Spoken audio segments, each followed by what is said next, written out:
Shalom, shalom, c'est encore la Sunamite.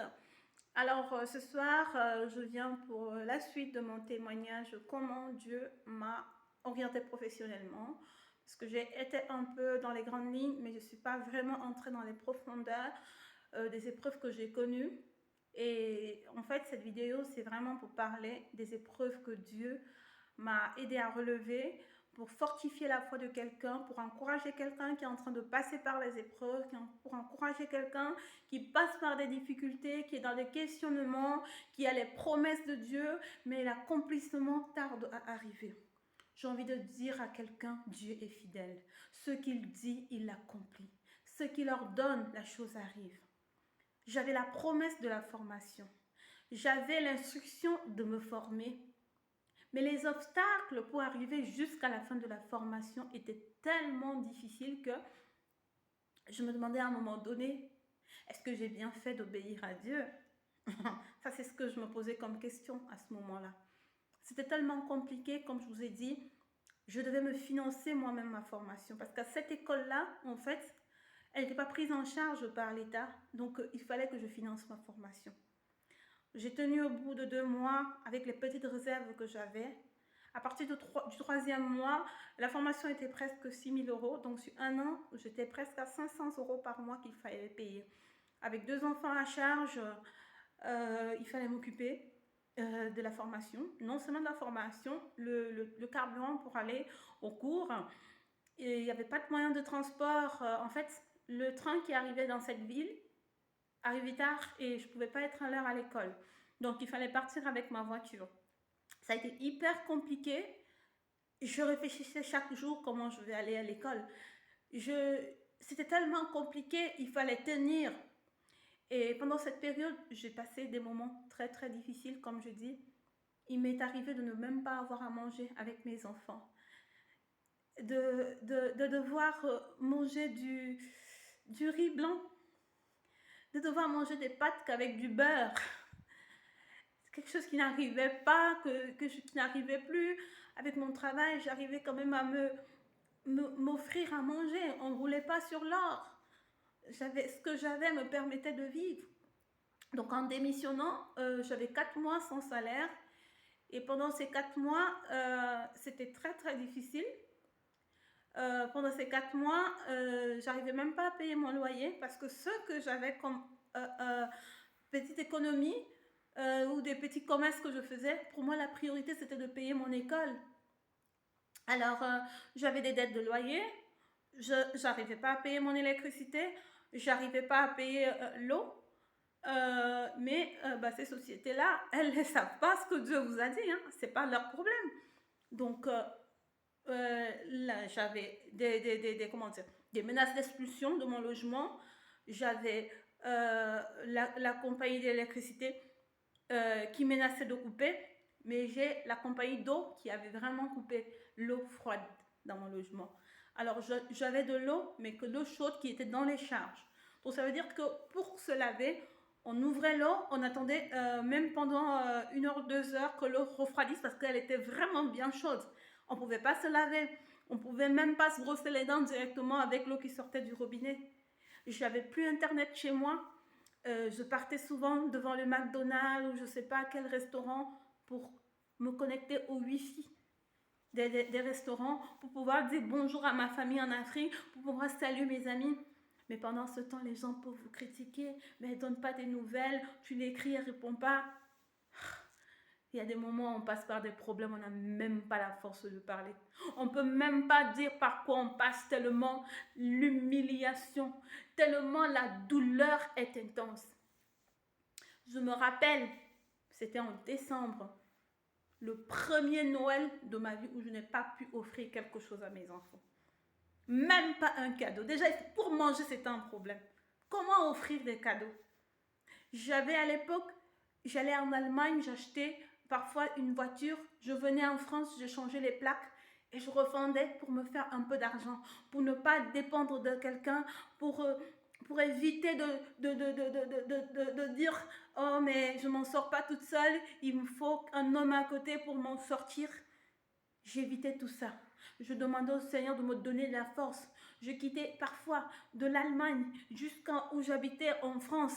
Ça faisait presque 7 heures à 8 heures de route. Je roulais. Une femme seule.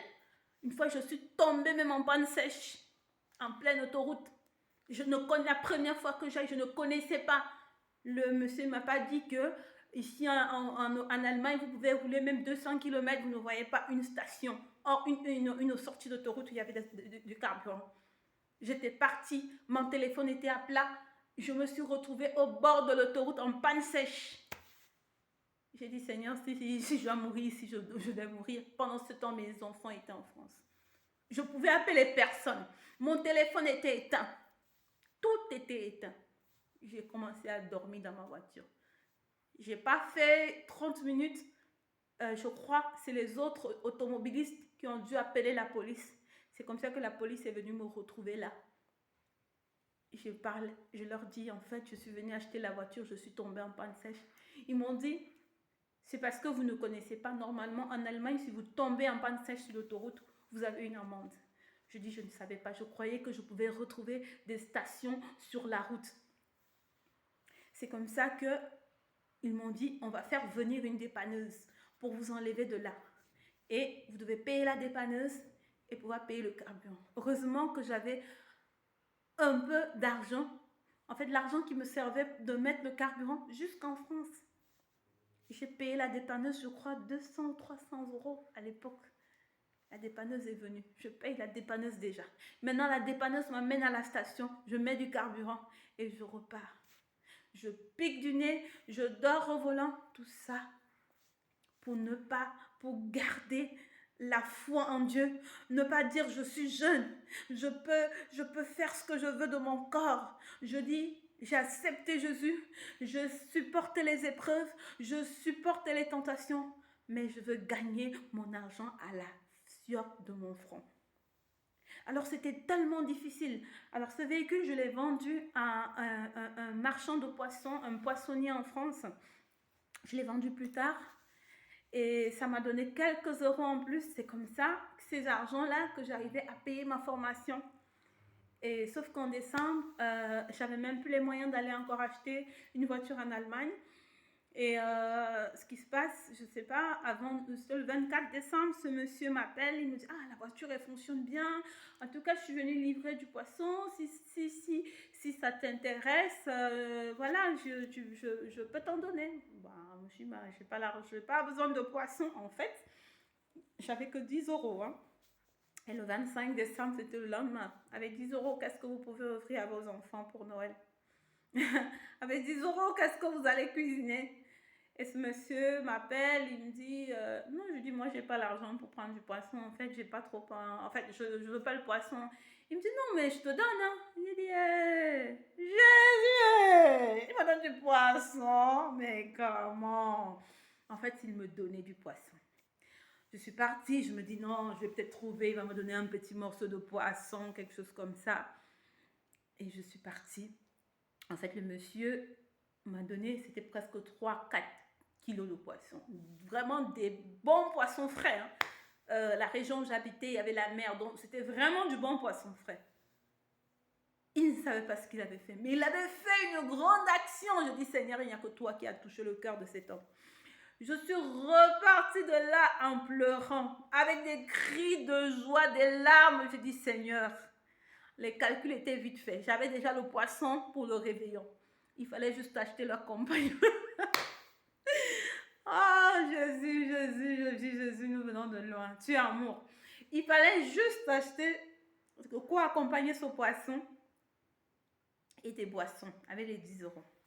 Je me rappelle, j'ai acheté de quoi accompagner. J'ai acheté des compléments africains, le miondor chez nous au Cameroun, on appelle ça le miondor. J'ai acheté des miondors et des boissons. Alors, avec mes enfants, je dis voilà, au moins on va avoir le réveillon, on va pouvoir au moins manger.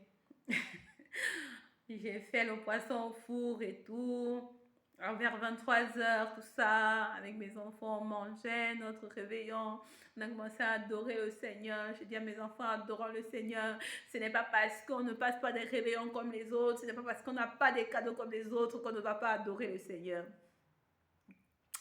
Et pendant qu'on est en train d'adorer le Seigneur, le courant se coupe chez nous. Les autres avaient le courant. Mais il n'y a que dans mon appartement là que le courant s'est coupé. J'ai dit, Seigneur, quelle humiliation. Donc malgré là que je n'ai pas l'argent, je mange à peine. Il faut que je passe encore le réveillon dans l'obscurité. Seigneur, qu'est-ce que je t'ai fait? C'est pas toi, Seigneur, mais est-ce que tu vois les épreuves par lesquelles je passe? Est-ce que tu vois comment je suis criblée? J'ai pleuré cette nuit-là. Je te dis, c'est comme si c'était hier. Je vous parle des choses, ça fait au moins 7 ans que j'ai vécu ça. Mais quand tu penses à ce que tu as vécu, quand tu penses à par quoi tu es passé, je vous assure, ça fait mal. Ah oui, alors, les blessures là, c'est guéri. Mais quand tu es passé par la souffrance, tu peux comprendre la souffrance de quelqu'un. Voilà pourquoi je témoigne pour encourager quelqu'un qui passe par des moments difficiles, des moments d'incompréhension, des moments où tu pleures, tu te demandes si tu es la rivale de la malédiction ou tu es la coépouse de la poisse. Ah, Seigneur, les promesses, c'est oui, amen. Mais pour y arriver, le parcours. Alors, on a passé le réveillon, j'allais dormir. Le lendemain, c'était Noël. Normalement, je n'avais pas formation. J'étais à la maison. J'étais avec mes enfants. On n'avait pas d'électricité, donc on ne pouvait même pas regarder la télé. On était là, on adorait le Seigneur. C'était notre passe-temps favori. On adorait le Seigneur. Et puis, à un moment donné, mon fils, il dit, maman, c'est comme si on sonnait à la porte. Je dis, qui vient de sonner ici? Ah non, personne ne peut sonner. Il n'y a pas l'électricité, donc on ne peut même pas entendre la sonnette. Donc, c'était le 25. Le 26, j'avais formation. J'ai dépensé mes derniers 10 euros. Je dois aller à l'école le lendemain. Je n'ai pas l'argent. Je vais faire comment? Comment est-ce que je vais mettre le carburant dans la voiture? Je vais demander à qui? Si vous demandez aux gens, on va te dire, mais tu pries Dieu, non? Tu pries Dieu. Maintenant, tu as dit que tu crois en Dieu. Moi, j'ai dit en tant que chrétienne, non. Je me suis dit, si j'ai cru en Dieu, moi, je ne veux pas mendier. Quel Dieu je vais honorer? Comment ils vont honorer mon Dieu si moi je commence à être comme une mendiante? Seigneur, si tu m'as choisi, ouvre les portes, touche quelqu'un. Moi, je ne vais pas aller demander, mais c'est toi qui vas toucher quelqu'un afin que je sois bénie. Alors, ce qui se passe, je suis là. Mon fils me dit, maman, c'est comme si on sonne. Je dis, va regarder. Mais de toute façon, je ne crois pas que quelqu'un peut sonner chez moi. Alors, mon fils va ouvrir à la porte. Il dit, maman, c'est Tata Karine. En fait, Tata Karine, c'est une dame antillaise. Vraiment, que Dieu la bénisse où elle est. Que Dieu la bénisse. Je ne sais plus où elle est, je n'ai plus son contact, mais que Dieu la bénisse abondamment. Tous ceux-là qui nous ont aidés dans les moments difficiles, God bless you, parce que je ne sais même pas comment vous remercier. Ce n'est que mon Dieu qui peut vous remercier. Oh, qu'il vous bénisse. Alors mon fils, il va ouvrir. Elle me dit, ma soeur, mais comment tu vas? J'étais chez moi et le Seigneur m'a demandé de venir te voir. Yeah! Moi? Oui. Elle avait toute une glacière de nourriture. J'ai pleuré. J'ai dit, Jésus, tu me connais. On n'avait pas de nourriture. Je vous assure, elle a apporté des réserves de nourriture qui pouvaient faire même un mois. Des jambons, de la viande, des saucissons, des saucisses. J'ai dit, hey, Seigneur, tu me connais. J'ai pleuré. J'ai dit, Seigneur, je ne savais pas que pour la nourriture, je vais bénir le ciel.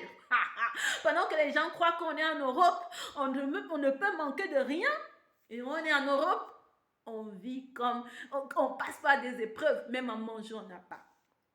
Alors, elle est venue, on a glorifié le Seigneur, j'ai pleuré. Quand elle partait, elle m'a donné un billet de 50 euros. Alors là, la totale, 50 euros! Yeah! En ce moment difficile, dans ce désert, 50 euros. Mamma mia! J'ai pris les 50 euros. J'ai béni le Seigneur.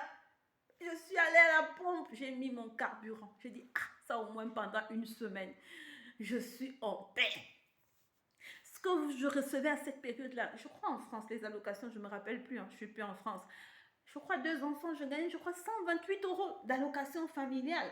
C'est pas grand-chose. Ce que vous allez faire quoi avec 128 euros? Pendant 4 mois, on vous donne 128 euros. Même si vous avez l'aide au logement, ça part directement chez le propriétaire, c'est pas vous qui recevez. Et en fait, c'est un peu comme ça. J'ai même lancé le dossier après les 4 mois, mais pour qu'on me donne mes droits de chômage, je crois que j'ai reçu ça presque à 2 ou 3 mois avant la fin de la formation. C'était compliqué. C'était compliqué. Et maintenant, quand cette période est passée, il y a une collègue en formation, oh, que Dieu la bénisse. Pas chrétienne du tout. Dieu l'a touchée, bam! Elle me dit, ma soeur, enfin, je dis ma soeur parce qu'elle ne va pas m'appeler ma soeur, mais elle me dit, Sophie, écoute, mais j'ai l'impression qu'on est dans la même direction. Mais pourquoi on ne viendrait pas tout le temps en formation ensemble? J'ai dit, merci Seigneur. Donc, c'est cette fille qui m'a portée jusqu'à la fin de la formation. Aller et retour. Jusqu'à presque, j'avais seulement 5 à 10 km à faire pour arriver chez moi. C'est comme ça que j'ai tenu jusqu'à la fin de la formation. C'est comme ça que Dieu a pourvu. Il touchait des personnes. Il passait par des personnes afin que je sois soulagée. J'ai eu des épreuves. À un moment même, ma voiture m'a lâché. J'étais en panne. Là, j'étais en stage. Il y avait un gars dans notre quartier à l'époque qui réparait, il était garagiste. Il réparait des voitures. Je suis allée vers lui. Je lui dis, je dois aller en stage demain. Je n'ai pas de voiture. Est-ce que tu pourrais me dépanner avec une voiture pour que je puisse juste aller en stage? Parce que les notes de stage sont importantes. Je ne peux pas louper les stages. Le gars, il me dit, oui, il n'y a pas de souci. Mon frère a une de mes voitures. Passe à telle heure, tu viendras chercher. Je suis passée presque 3 fois dans la journée. Non, il n'est pas encore là. Après, il me dit, non, il m'a dit, il va venir vers 20h. Alors que le gars préparait un plan, mais vraiment machiavélique. Il s'est dit, celle-là, elle est en difficulté, elle est dans le besoin. Comme c'est une fille que je calcule depuis, je vais utiliser la tactique de la voiture. J'arrive là-bas. Le gars, il a été clair. Hein? En tout cas, la voiture, elle est là, mais il faut que tu cèdes pour que je te donne la voiture. Elle dit, ah! Je dis, Seigneur, à cause de voiture, je veux vivre ce genre de choses. Je lui ai dit, la voiture, tu peux la garder. Je vais trouver une solution. Je suis rentrée de là-bas en pleurant. C'est pour dire que pendant que vous passez dans le désert, soyez forts. Pendant que vous passez par les épreuves, soyez forts. Le diable va utiliser des stratégies pour vous amener même à abandonner le projet ou la foi, à tomber pour dire que non, Seigneur, c'est trop dur, je ne pouvais pas supporter. Non, tenez bon. C'est pour ça que quand vous arriverez à la clé de votre bénédiction, vous allez dire, c'était dur, mais j'ai réussi. Ce n'était pas facile, mais j'ai tenu bon. J'ai tenu bon au nom de Jésus. Alors, je suis rentrée. J'ai dit non. S'il faille que je n'aille pas en stage demain, je n'irai pas. Je vais appeler demain, je vais dire que je suis malade et je ne viendrai pas. C'est ce que j'ai fait. Après, le lendemain, j'ai appelé mon pasteur pour dire je suis en panne et je n'arrive pas à aller en formation. Dieu l'a touché, il a fait venir un garagiste. Ce garagiste a dépanné ma voiture. Je crois que c'est mon pasteur à l'époque qui avait payé ce garagiste. Que Dieu bénisse mon pasteur. Je ne veux pas citer son nom. Je ne suis plus dans cette nation. Je ne suis plus dans cette ville. Mais que Dieu bénisse toutes les personnes que Dieu a mis sur mon chemin, qu'il a mis sur mon chemin pour que je sois bénie. C'est comme ça que j'ai cheminé. Le dernier jour de la formation, je pleurais. Mais ma collègue, elle me dit, mais pourquoi tu pleures autant? On a fini, ouais, c'est vrai, on était déjà fatigués. Elle ne pouvait pas savoir comment j'étais contente d'arriver jusqu'au bout, de se dire, ça n'a pas été facile. À la fin, j'ai eu mon diplôme avec une mention très bien. Il fallait tenir, malgré ces difficultés, il fallait réussir tous les modules. Ce n'était pas facile, les obstacles au niveau des stages. Vous connaissez la position de stagiaire, surtout dans le milieu médical. Ah mon Dieu. Le stagiaire, c'est j'ai pas envie de dire, c'est toujours la faute du stagiaire. Le stagiaire ne fait jamais rien de bien. C'était compliqué. Il fallait que l'ennemi passait par même les responsables où je faisais le stage pour me mortifier.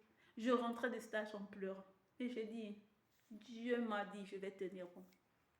Alors, mon diplôme, waouh, c'est la mine d'or. Quand j'ai fini, quand j'ai été diplômée, le mois d'après, non. J'ai travaillé, je crois, j'ai dépassé le nombre d'heures qu'on fait en France. Je crois que j'ai fait 200 heures.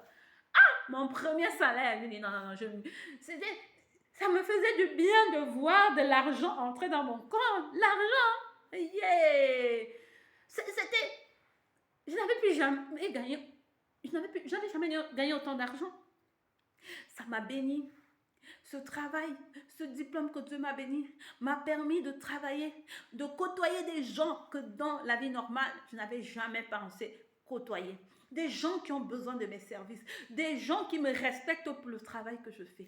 Ce travail m'a permis de travailler dans d'autres nations, m'a permis de réaliser des choses que jamais je n'avais pensé imaginer. Si j'étais restée en usine, il y a un niveau que vous ne pouvez pas atteindre. Si vous gagnez parfois 1000 euros, 1000 euros, il y a des projets que vous ne pouvez pas réaliser parce que votre revenu ne vous permet pas. Vous ne pouvez pas viser loin. Mais Dieu, comme il m'avait appelé dans la grandeur, m'a permis de passer par là. La bénédiction à la clé, waouh, elle est bonne. Mais si on me demandait de repasser par ces épreuves, je ne sais pas. Mais ça m'a fortifiée. Et je me sens victorieuse. Il y a des choses comme ça. J'ai envie de dire à quelqu'un, c'est compliqué, c'est difficile, mais accroche-toi. Accroche-toi.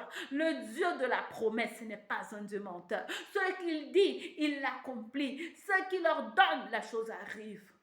Ce n'est pas parce qu'il y a les vagues, il y a les tempêtes que tu ne dois pas continuer d'avancer. Il y avait des vagues, il y avait des tempêtes, des humiliations. Voir ses enfants frustrés, ne pas avoir ce qu'ils désirent, même le goûter, manquer de goûter. Parce qu'à cause, j'ai obéi à la voix de Dieu, l'obéissance. La Bible dit l'obéissance vaut mieux que les sacrifices. J'ai été obéissante autant pour moi. Je pensais que juste l'obéissance, Dieu allait me gratifier au travers d'obéissance. Oui, tu es obéissante, mais tu vas payer le prix des épreuves. Le prix à payer, il faut payer un prix pour toute dimension, que ce soit professionnel, que ce soit spirituel, que ce soit matériel, il y a un prix à payer. Tu ne peux pas atteindre un standard dans la vie sans payer un prix. J'espère que ce témoignage sur les épreuves vous a édifié, les épreuves par lesquelles je suis passée. Je vais continuer à un autre thème, surtout toujours sur comment Dieu m'a orienté professionnellement. N'hésitez pas de vous abonner à la page La Tsunamite. Que Dieu vous bénisse, qu'il bénisse vos activités, qu'il bénisse tout ce que vous faites. Je vous revois à très bientôt.